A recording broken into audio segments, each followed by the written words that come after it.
BGT trophy का आगाज़ हो चुका है और पहले दिन के खेल के अख्ताम पर ऑस्ट्रेलिया के 7 आउट हैं 67 रन्स पर। आज जब खेल का आगाज़ हुआ तो इंडिया ने पहले टॉस जीतकर बैटिंग का फैसला किया और इंडिया शुरू से ही लड़खड़ा रही थी उनकी बैटिंग। कोहली भी सही से परफॉर्म नहीं कर पाए। केएल राहुल चूँकि काफ़ी टाइम से ऑस्ट्रेलिया के अंदर खेल रहे हैं, तकरीबन 1 महीना पहले से ही वो आए हुए थे, उन्होंने प्रैक्टिस मैचेस भी खेलने हैं ऑस्ट्रेलिया ए के ख़िलाफ़। इस तरह से केएल राहुल और ऋषभ पंत के अलावा कोई भी ऐसा बैटर नहीं था जो ज़्यादा स्कोर कर पाता है। जबकि टेस्ट डेब्यूटेंट रेड्डी ने अच्छी परफॉर्मेंस दी है और काफ़ी कॉन्फिडेंट नज़र आए थे। कोहली काफ़ी टाइम से आउट ऑफ फॉर्म है, न्यूजीलैंड के ख़िलाफ़ भी वो इतना अच्छा परफॉर्मेंस नहीं दे पाए थे, काफ़ी ज़्यादा आउट ऑफ फॉर्म चल रहे हैं। तो आज के मैच में भी जब कोहली बैटिंग पर आए तो 5 रन्स बनाकर वो वापस चले गए, आउट हो गए। ओवरऑल इंडिया की बैटिंग काफ़ी डिफेंसिव खेल रही थी क्योंकि काफ़ी ज़्यादा अग्रेसिव बॉलिंग हो रही थी ऑस्ट्रेलिया की तरफ से। ऑस्ट्रेलिया ने इंडिया को 150 के टोटल पर ऑल आउट कर दिया था। उसके बाद जब ऑस्ट्रेलिया बैटिंग पर आया, लग तो यही रहा था कि ऑस्ट्रेलिया डोमिनेट कर रहा है क्योंकि बॉलिंग में उन्होंने अच्छी कारकर्दगी दिखाई थी और इंडिया को बहुत ही कम स्कोर पर उन्होंने रिस्ट्रिक्ट कर दिया था। लेकिन जब ऑस्ट्रेलिया बैटिंग पर आया तो बुमराह की तबाहकुन बॉलिंग की वजह से ऑस्ट्रेलिया के 35 रन्स पर 4 आउट हो चुके थे और दिन के इख्तिताम तक ऑस्ट्रेलिया के 67 रन्स पर 7 आउट हो चुके हैं। इंडिया पहले ही दिन में ऑल आउट हो चुकी है, जबकि ऑस्ट्रेलिया की टीम भी आधे से ज़्यादा ऑल आउट हो चुकी है। नज़र तो यही आ रहा है कि ये मैच 5 दिन तो नहीं चलेगा, 3 या मैक्सिमम 4 दिन चलेगा। पहले दिन में ही मैच इतना ज़्यादा इंटरेस्टिंग हो गया है कि अभी तक 50-50 चांसेस हैं कि कौन सी टीम जीतेगी। आगे वाले दिनों में पता चल जाएगा कि कौन सी टीम का पलड़ा भारी है। वैसे तो यही नज़र आ रहा था कि ऑस्ट्रेलिया काफ़ी अग्रेसिवली परफॉर्म कर रहा है। बॉलिंग में उन्होंने बहुत ही ज़बरदस्त बॉलिंग की थी, लेकिन जैसे ही इंडिया की बॉलिंग आई है तो नज़र आ रहा है कि अब इंडिया वापस मैच में आ चुका है। इंडिया के पास 83 रन्स की अभी भी लीड है। अब कल के दिन के आगाज़ में देखते हैं कि ऑस्ट्रेलिया किस तरह से खेलता है। ऑस्ट्रेलिया की तरफ से एलेक्स कैरी ओनली बैटर हैं जो इस वक्त क्रीज पर मौजूद हैं, जबकि साथ में टेल एंडर्स उनके आए हुए हैं। स्टार्क खेल रहे हैं। स्टार्क के बाद हो सकता है कि उनकी ऑल टीम आउट हो जाए क्योंकि उसके बाद कोई बैटर है ही नहीं उनके पास। स्टार्क भी बॉलर है, बैटर तो नहीं है। मार्नस लैबुशेन जो टेस्ट के बेहतरीन बैट्समैन समझे जाते हैं, वो इतने ज़्यादा आज प्रेशर में नज़र आए कि 50 गेंदों पर उन्होंने सिर्फ 2 रन स्कोर किए हैं और 1-2 रन बनाकर ही वो आउट हो गए हैं। इतना ज़्यादा प्रेशर में थे कि वो बॉल को प्लेस ही नहीं कर पा रहे थे, गैप्स भी नहीं ढूंढ पा रहे थे, सिंगल्स भी नहीं ले पा रहे थे। इंडिया ने इतनी अग्रेसिव और डोमिनेंट बॉलिंग की है कि ऑस्ट्रेलिया जैसी टीम को ऑस्ट्रेलिया के अंदर 60 स्कोर पर आधे से ज़्यादा उनकी टीम आउट कर दिया और इस वक्त ऑस्ट्रेलिया प्रेशर में है।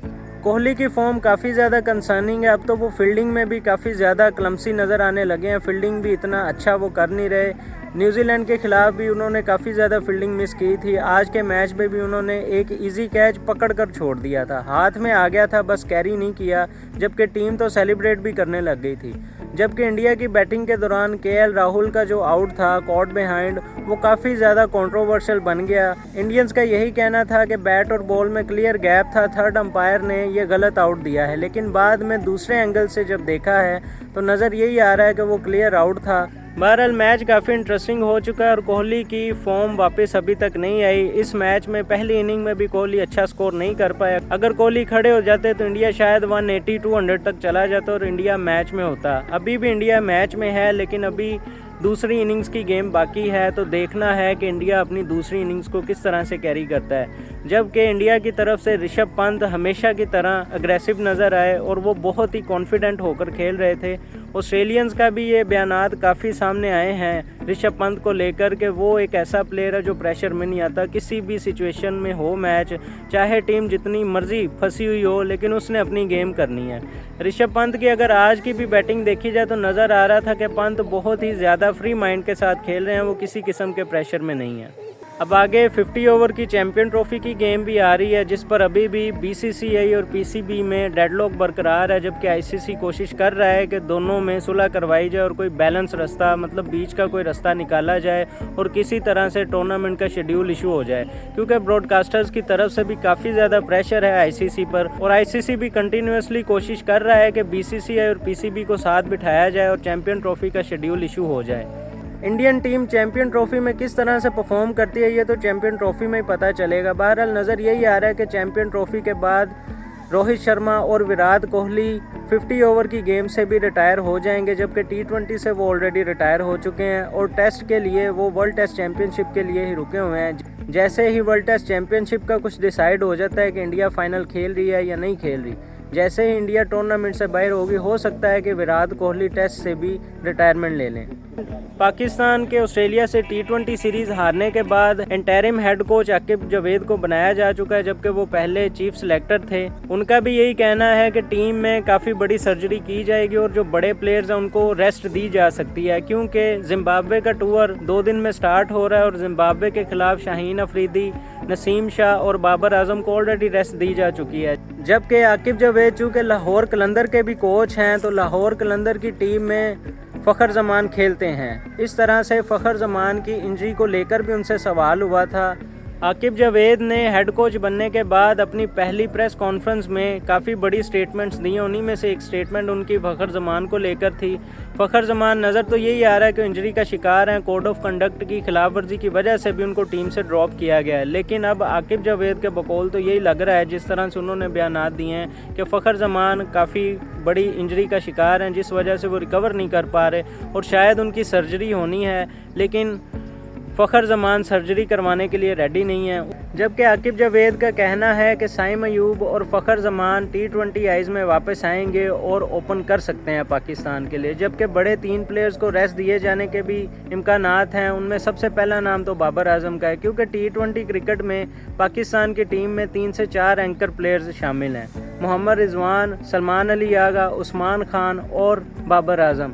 अब 2 बड़े बैटर्स बाबर आजम और मोहम्मद रिजवान ये सीनियर बैटर्स हैं। अब आकिब जावेद का तो यही कहना है कि हम सीनियर बैटर्स को रेस्ट देंगे और जूनियर बैटर्स को मौका देंगे। वैसे भी T20 क्रिकेट यंगस्टर्स की गेम है और मॉडर्न डे क्रिकेट के हिसाब से पाकिस्तान को अगर चलना है तो उसके लिए यंगस्टर्स की ज़रूरत है कि यंगस्टर्स आएँ टीम में और अग्रेसिव गेम खेलें, क्योंकि 200 से कम तो अब कोई भी टीम सोचती ही नहीं है। लेकिन हमारी टीम आज भी 150 स्कोर को चेज़ करने में भी काफ़ी मुश्किलात का शिकार हो जाती है। गेम अवेयरनेस के हवाले से भी उन्होंने बात की है। अब देखना तो यही है कि T20 सीरीज़ जो पाकिस्तान की जिम्बाब्वे के साथ हो रही है, उसके बाद साउथ अफ्रीका का भी टूर है पाकिस्तान का, उसमें टीम की क्या प्लानिंग नज़र आती है, क्या टीम में गेम अवेयरनेस नज़र आती है, क्या प्लेयर्स अग्रेसिव होकर खेलते हैं।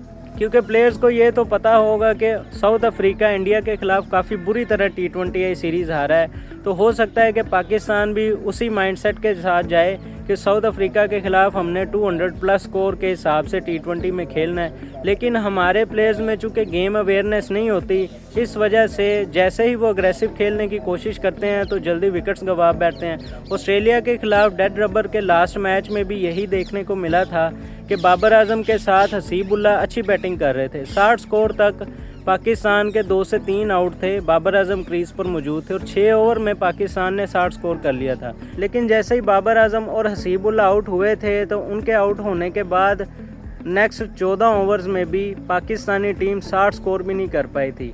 टोटल 117 का स्कोर बनाकर पूरी टीम आउट हो चुकी और पाकिस्तान T20 आइज़ में पहली टीम बन चुकी है जो 10 से ज़्यादा बार ऑल आउट हो चुकी है T20 में, जबकि दूसरे नंबर पर न्यूजीलैंड का नाम आता है। ओवरऑल अगर देखा जाए तो ये सिचुएशन काफ़ी अलार्मिंग है कि इतने छोटे ओवर्स की गेम में भी पाकिस्तानी टीम पूरी तरह से कोलैप्स कर जाती है और ऑल आउट हो जाती है। अब देखते हैं कि आकिब जावेद टीम में क्या तब्दीलियां लाते हैं और किस तरह से वो टीम को आगे लेकर चलते हैं। प्लेयर्स में गेम के दौरान गेम अवेयरनेस देखने को मिलती है या नहीं, क्योंकि गेम कोई भी हो उसको सेंस के साथ ही खेला जाता है। ऐसा नहीं है कि आप T20 के शॉर्ट ओवर्स की गेम है, थोड़े ओवर्स हैं तो आप टुल्ले भर दें टीम में कि बस हर बॉल पे 6 हिट करना है। इस तरह के प्लेयर्स भी जो ऑस्ट्रेलिया के खिलाफ खेल रहे थे उन्होंने इतना अग्रेसिव खेलने की कोशिश की है, नज़र आ रहा है कि उनसे बॉल भी सही से लग नहीं रही थी।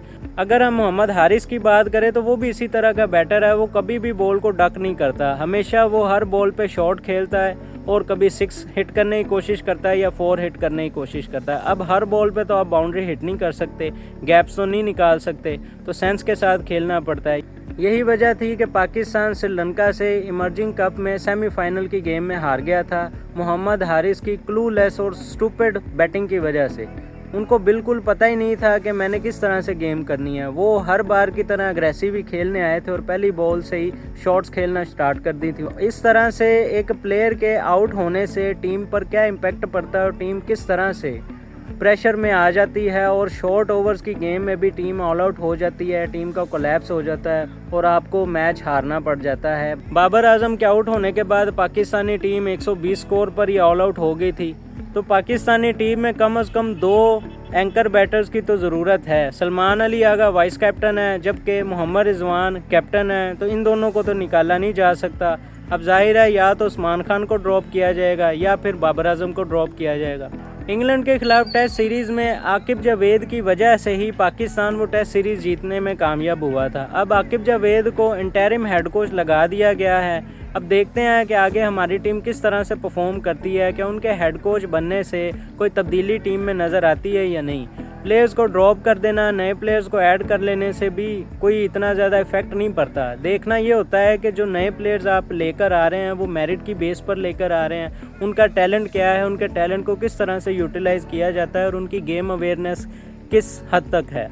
जिम्बाब्वे टूर में देखते हैं क्या टीम में चेंजेस नज़र आते हैं, उसके बाद साउथ अफ्रीका के लिए पाकिस्तान की क्या तैयारी है। अगर वीडियो अच्छी लगी है तो इसे लाइक करें, अपने दोस्तों के साथ शेयर करें और चैनल को सब्सक्राइब कर लें। Thank you.